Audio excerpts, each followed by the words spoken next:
పీఠాపురం మండలం చిత్రాడ గ్రామంలోని స్వయంభూ శ్రీ లక్ష్మీ నరసింహస్వామి ఆలయంలో రాఖీ పౌర్ణమి సందర్భంగా కలశాల పూజ ఘనంగా నిర్వహించారు. ఈ సందర్భంగా శ్రీ నారాయణ దత్త స్వామి మాట్లాడుతూ గత కొన్ని సంవత్సరాలుగా ఈ పూజను విశేషంగా నిర్వహిస్తున్నామని తెలిపారు. 9 శుక్రవారాలు స్వామివారిని దర్శించుకుంటే కోరికలు నెరవేరుతాయనే ప్రగాఢ విశ్వాసం భక్తుల్లో ఉందన్నారు.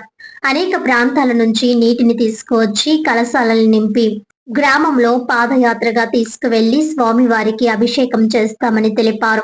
శ్రీపాదుల వారు ఇక్కడికి వచ్చినప్పుడు చిత్రాలు జరుగుతాయని, అందుకే ఈ ప్రాంతానికి చిత్రాలవాడ అనే పేరు వస్తుందని చెప్పినట్లు గ్రామ చరిత్రను వివరించారు. ప్రతి శుక్రవారం సాయంత్రం 6 గంటల నుంచి కోటి దీపోత్సవం నిర్వహిస్తున్నామని, ఇప్పటి వరకు నారాయణ దత్త పీఠంలో 493 కోట్ల దీపాలు వెలిగించినట్లు తెలిపారు. 2019 నుంచి పౌర్ణమి సేవగా సర్వ పీడ నివారణ హోమం నిర్వహిస్తుండగా అనంతరం సహస్ర దీపాలంకరణ సేవను ప్రారంభించినట్లు చెప్పారు. 20 గ్రామాల నుంచి 48 గ్రూపులు ఏర్పడి నెలకు 4 గ్రూపుల చొప్పున సంవత్సరం పొడవునా ప్రతిరోజు తెల్లవారుజామున 4 గంటలకు స్వామివారికి అభిషేకం నిర్వహిస్తున్నట్లు తెలిపారు. ప్రతి సంవత్సరం మాఘశుద్ధ దశమి రోజున స్వామివారి కళ్యాణాన్ని అంగరంగ వైభవంగా నిర్వహించి అనంతరం భక్తులకు ఉచిత అన్న సంతర్పణ చేపడుతున్నట్లు తెలిపారు. ఈ కార్యక్రమంలో అధిక సంఖ్యలో మహిళలు భక్తులు పాల్గొన్నారు. ఓం నమో నారాయణయ్య. చిత్రాల్లో వెలిసిన స్వయంభూ శ్రీ లక్ష్మీ నరసింహ స్వామి వారి దగ్గరికి 9 శుక్రవారాలు వచ్చిన వారికి వారి యొక్క కోరికలన్నీ నెరవేరడం జరుగుతూ ఉంది. విశేషంగా ఇక్కడ రాఖీ పౌర్ణమి రోజున స్వామివారికి కలశాల పూజ చేయడం జరుగుతుంది. చాలా గ్రామాల నుండి భక్తులందరూ వచ్చి కలశాలతో నీటిని తెచ్చి స్వామివారికి అభిషేకించి అనంతరం స్వామివారితో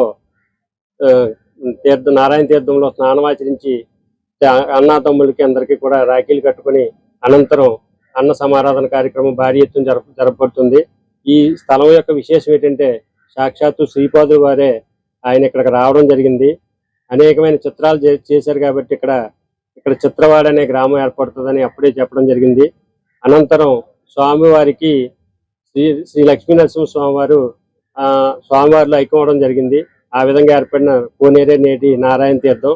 దీనిలో 3 నదులు కలుస్తాయి. 1 గోదావరి, 2 ఏలేరు, 3 కైవల్య నది.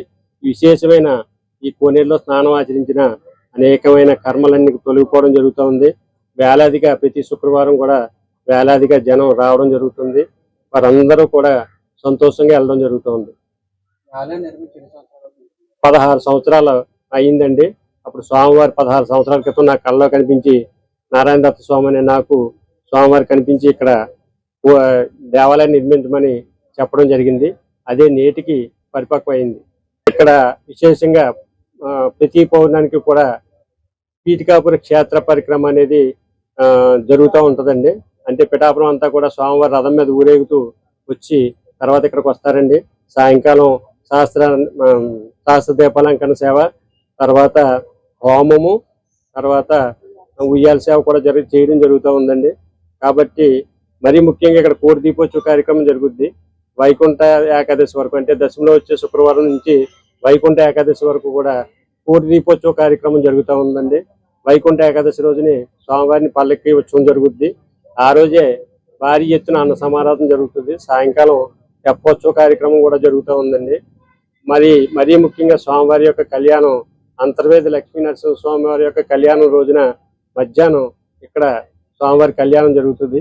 ఆ రోజును వేలాదిగా జనం వచ్చి స్వామివారిని దర్శించుకోవడం జరుగుతూ ఉంది. ముఖ్యంగా ఇక్కడ చెప్పదగింది ఏంటంటే కోరిన కోరికలు వెంటనే నెరవేరుతాయండి. 9 శుక్రవారాలు 9 ప్రదక్షిణలతో వేలాదిగా వచ్చి జనం తన కోరికలన్నీ నెరవేర్చుకుంటూ వెళ్తున్నారు.